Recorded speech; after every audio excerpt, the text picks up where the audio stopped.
Hello, Dan here with a bit of a different message from the studio this week.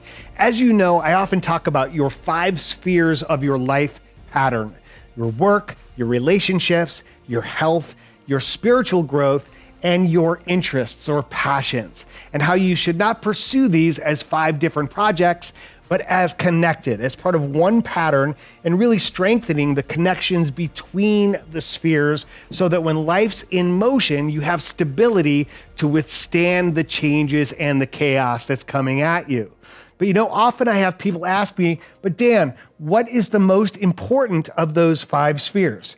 And one day in a hotel room on the road, about a year after the book came out, I was thinking about this question, and I got up and I just started to doodle. And I said, well, your spiritual self is obviously important and maybe at the center of everything. And if that was the case, that would change the nature of your relationships, the people you hang around and how you treat them, the way you take care of your own personal health, and maybe even also the way you approach your work and the interests that you pursue with passion. And it blew my mind. Right there, embedded in this work, in those 5 spheres, was this concept of worship. And not just that worship was something else that we go do, but it's how we do everything. It's how you live. Worship is life. I believe this to be true because as human beings, we are designed for a sense of worship.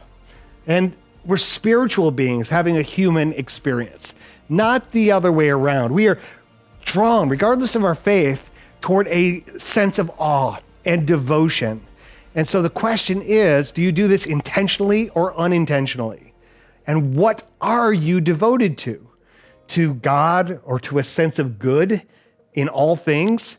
To an ideology, a technology, idols, culture, money, people? You see, the reason I believe that we're designed for worship is because these tangible things that we're so focused on pursuing in life, we do so for intangible reasons. A sense of belonging, a sense of peace, a sense of love. So here's a quick reality check to see what might be your present point of worship. What do you see? Big part of worship is what you look at, what you gaze upon, what you elevate in your day-to-day vision. Your point of reference very quickly becomes your point of reverence. And what you consistently look at doesn't only change what you see, but it changes how you see. So take a quick look at your sense of vision. Secondly, what do you listen to?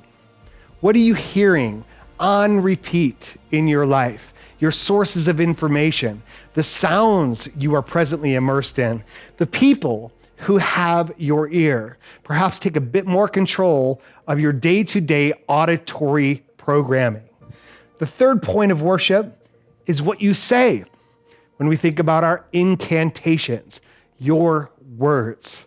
What are you repeating to others in the company of those around you and silently to yourself?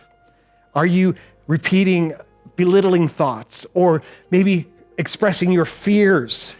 And if so, it doesn't take much effort to really change that and to turn those scared words into sacred words, just by reversing those 2 letters, or in your case, a bit of a different focus. How about this one? What do you practice? You see, practice is the way our embodiment happens. The act of doing is what creates becoming. And we're day to day always becoming something else in our life and discovering new ways of being. The other way we've practiced is by surrounding ourselves in a sense of community, in a sense of fellowship.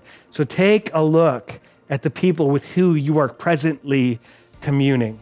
You see, my friends, because life is worship, the object of your devotion is incredibly important.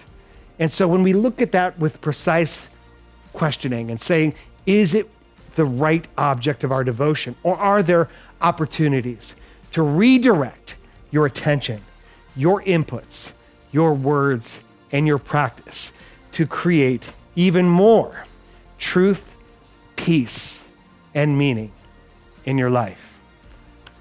Until next week, elevate your worship and stay off balance on purpose.